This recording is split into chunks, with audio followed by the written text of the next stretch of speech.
Hey everyone, welcome to my channel. My name's Amanda and this is a vlog of my late autism and ADHD diagnosis. So I was diagnosed October 2022 with both autism and ADHD at the age of 42. And I got this diagnosis while I was researching what might be going on with my teenagers at the time. And as I started looking into if autism was a possibility, I started to learn so much more about what autism actually is. And then I noticed that I had a lot of the same traits as many other women who were autistic. And then that's when I learned that women are severely underdiagnosed with autism and ADHD also. And that women were more I think over 4 times less likely to get a diagnosis as a child than a male. So when I first started to wonder if I was autistic, I started writing down anytime I came across somebody online that had an autistic trait that they were talking about that I personally also identified with. And by the time my list got up to be about 50 items long, I scheduled the evaluation for myself. My kids and I were diagnosed within a month of each other. But by the time I got to my evaluation, the list had gotten up over 80 items long. And so I have been doing a series talking about these traits, about 5 of them at a time. And so I will link the playlist in the description box down below. And this, I think, is, I don't remember, like maybe the 8th one of these videos that I've done. I haven't done one in a while. And I do want to reiterate that there is a difference between an autistic trait, a commonly shared autistic trait, and diagnostic criteria. So the traits that a lot of people share with autism are not DSM-5 diagnostic criteria. You may or may not share these traits. To be diagnosed with autism, you have to have the certain things that are listed in the DSM-5. And maybe I'll do a video on that too in the future. It's also important to note that non-autistic people can share an autistic trait. Autistic traits are human traits, but the frequency and intensity of which that an autistic person experiences these traits is what indicates autism. But right now I'm just talking about traits. And also, I'm one autistic person. We are not a monolith. And a lot of the times when someone is talking about a common autistic trait that they experience, if you experience the exact opposite of that, then that also could be an indicator, because the spectrum of autism is in its traits. So for instance, if somebody has super sensitivity to something, another autistic person might be completely desensitized in that area. Like, for instance, my kids like to listen to music in their headphones almost all day. I like almost complete silence. We're both autistic, we present differently. So in this video, I'm going to start off with number 1. Low proprioception. That means it's one of our, we talk about our senses, eyes, smell, taste, sound, touch, and then they have, scientists are talking about 2 other senses. Interoception, that means being aware of your internal senses, like your internal breathing, eating, going to the bathroom. Some autistic people are very, very aware of their own heartbeat, that kind of thing. So interoception is also one, but then proprioception is being aware of your body in space. And so a lot of autistic people have low proprioception, and that means that we're more likely to bump into things, get random bruises that we have no idea where they came from because we're constantly running into things. For my blind viewers, I just pointed to a quarter-sized bruise on my arm that I got sometime this week, and I have no idea where or when I got it. I just noticed it last night. And it can also be things like when I'm going on a walk with my husband, he has to be on my left side. If he's on my right side, I will walk like super crazy crooked. But I've I guess trained my brain that if he's on my left side, then I can kind of walk more straight. But I actually do have a hard time walking in a straight line for a long distance of time because of low proprioception. And when I'm doing yoga, having a mirror for me is really great, because if I'm doing a pose and my leg is supposed to be out behind me, I cannot tell if my leg is way up in the air or in line, or if it's down too low. I can't tell if my foot is tilted in, out. I have to visually check it. I don't have that body awareness. Number 2 on my list is that autistic people often struggle with maintaining their body temperature more than an allistic person. And I will go from feeling fine to being super, super hot. And then I want to take off take off my clothes, and then I'll get super cold. And my husband likes to laugh at me when I'm driving in the car, because when I'm cold, I'll hit that button 20 times to get it all the way up to max heat. And he's like, you're just going to make yourself too hot. But it's I'm so cold that I want to get to the right temperature quickly. And then sure enough, I'll get too hot. And then I'm pushing it down, down, down, down. And he's like, just put it at a regular temperature. But I get overheated very easily. And I also don't tolerate cold at all. To me, and I've talked about this on the channel so many times, but to me, feeling cold is literally painful. When I was younger, and even now, honestly, I struggle to understand how people can be fine outside in really cold temperatures, wearing appropriate gear. I am still very miserable. And that's partially also because I live in the Pacific Northwest, and there is a saying up here that says there's no bad weather, just bad clothing. But I realized that's not really true for some autistic people, because if it's cold, I am miserable. But I also sensory do not like wearing a lot of the clothes that are appropriate for wearing in cold weather.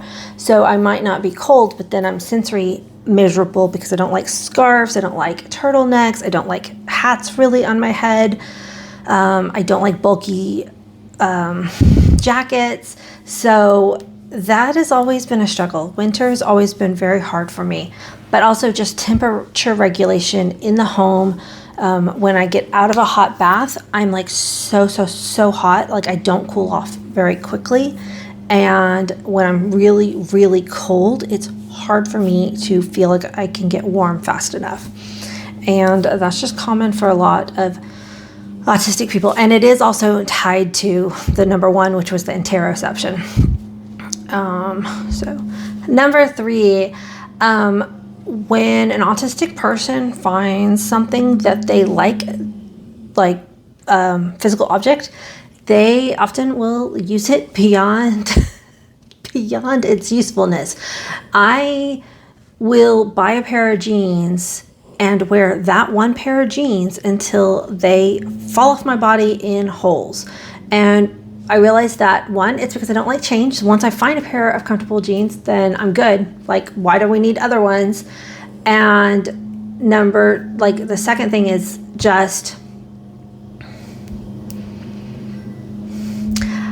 I guess there's a logic, a practicality to it.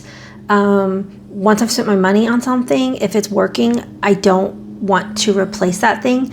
Now, again, this isn't going to be for all autistic people, but for me, it's I've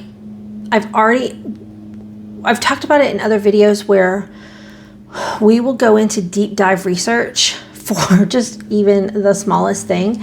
So once I have done research on buying some new product, I don't want to have to start that process again. I don't just go and buy things very spontaneously, unless my ADHD kicks in. With my ADHD kicks in, all of that will go out the window and I will spontaneously buy something.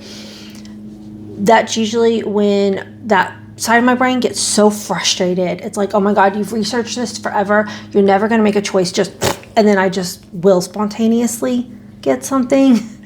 But even still, there's usually research that I've put into it. I've just frustrated my own self with the amount of research.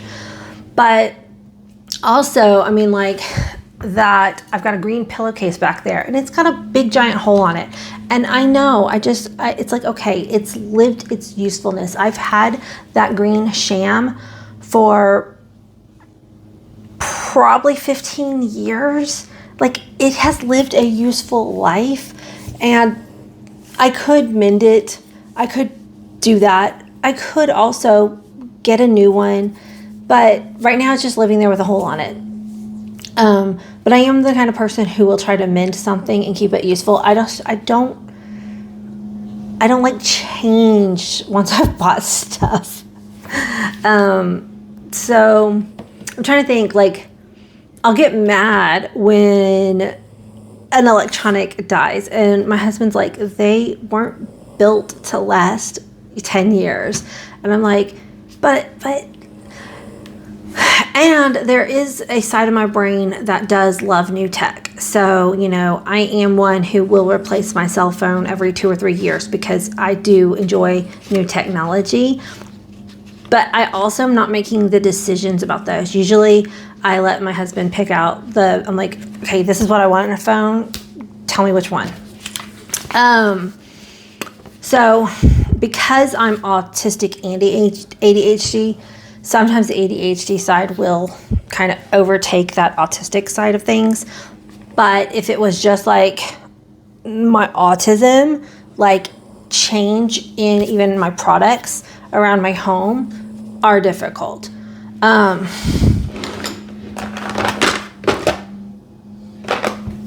Like, how many women do you know will actually use their lipstick all the way down before they abandon it and get another lipstick color? Like, I own this lipstick color and I will use it, and then I will get a brush and I will scrape out every single little last product before I go and buy another lipstick. It's just how I am. Okay, with number 4, we're going to go in a different direction. When I was making this list, it was literally just whatever came up at any given moment, and there wasn't necessarily a rhyme or reason to the order. A lot of people who make these lists, and my psychologist was really happy that I did, and he asked me to bring it into him. So if you are going to get an evaluation, do this list, write it down, and make it up. But it's funny because a lot of autistic people will then resort it and categorize it and lump the things that are similar together. Mine was just, that was the ADHD side. I made the list, all dumped all there. The fact that I made a list, made the list. But anyway, number 4, I enjoyed personal development seminars and self-help books and things like that. And this is common for late or undiagnosed autistic women and men, but especially women, because it's like we're trying to understand how to people. Like, so from a very, very early age, I'm like, I'm not figuring stuff out. So I went to so many personal development seminars, and they were helpful. And I'm glad that I did them.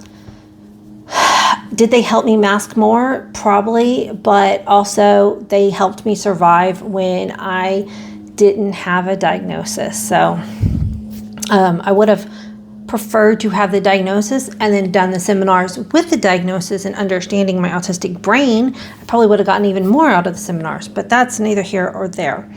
But so if you found yourself constantly turning to self-help books or looking into personal development seminars, that could be a trait of autism.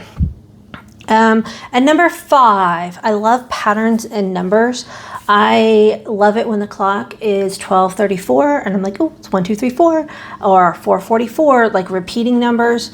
Whenever I'm watching my subscriber count, I don't, really care about my subscriber count as far as a vanity number. I'm excited that my channel is growing because I am a disability and autistic advocate, And the more people that subscribe to me, the more reach that my channel is going to get, the more I can help plant seeds of information for people about, being disability affirming and autistic affirming. So I am so happy that my channel is growing. But when I get fun numbers, like when my channel hit 1, 2, 3, 4, 5, I was like, this is so exciting. And I get like a huge dopamine rush when my subscriber number is a fun pattern number, or when it's a palindrome where you can read it backwards and forwards. And when I'm driving around town and I'm always looking at license plates to see if I can like read a code in the numbers, or if the number makes sense to me in some other aspect of my life. So, and it is funny, it is common, because on a lot of the autism tests, they'll ask you if you pay attention to license plates and or numbers. And it's really true. I really do. Numbers make me happy. And also, I like even numbers more than odd numbers. Like I have a preference on even versus odd numbers. And just even having a preference for a specific number, or, even or odd, is it's a common shared autistic trait. There's a lot of autistic people who do that. And some autistic people prefer odd numbers and not even numbers. So that isn't necessarily it. It's just the level of attention that we tend to give towards numbers. So that's the 5 autistic traits that I'm going to share on this video. Make sure that you check out the other ones in this playlist, because now, like I said, I've got a whole bunch of them up there. I don't think I repeated any. I tried not to. So thank you so much, guys, for watching. Let me know if you share any of these traits with me, or if you have like the opposite. Oh, there was one more thing I did want to add about the proprioception. So one of the things that helps autistic people who have low proprioception, so some of us don't like touch at all, but some of us really like really tight hugs, and having a weighted blanket helps. So I actually have one right there. I was using it the other day. Having that weighted blanket, it's like it gives your brain that feedback about where your whole body is, because you can feel it. And so using weighted blankets is a good way to regulate your nervous system, especially if you're just feeling like, I'm trying to describe it, especially for someone who is not autistic that might be watching this, but sometimes it really does feel like I have zero awareness of my body. Like there's just, my brain is not connected to my body at all, and it's very dysregulating kind of sensation. And so I will crave that tight body hug from my husband, or I'll ask, I'll get under my weighted blanket, and I can feel it calming my brain down. So I meant to add that up there with the proprioception, but I forgot. So I'm glad I got it in there. Anyway, guys, thank you so much for watching and supporting the channel. And if you also want to support the channel and you shop at Amazon, I have a link to my affiliate store where I put a bunch of products that I love to use, some of my favorite fidgets. For some reason, the last couple of videos, I haven't gotten out my fidgets. I've been filming without them, but I have so many favorite fidgets that have helped me since getting diagnosed. It helps me be able to kind of talk when I'm fidgeting. And if I don't have a fidget, I use my hands a lot. So until the next one, bye.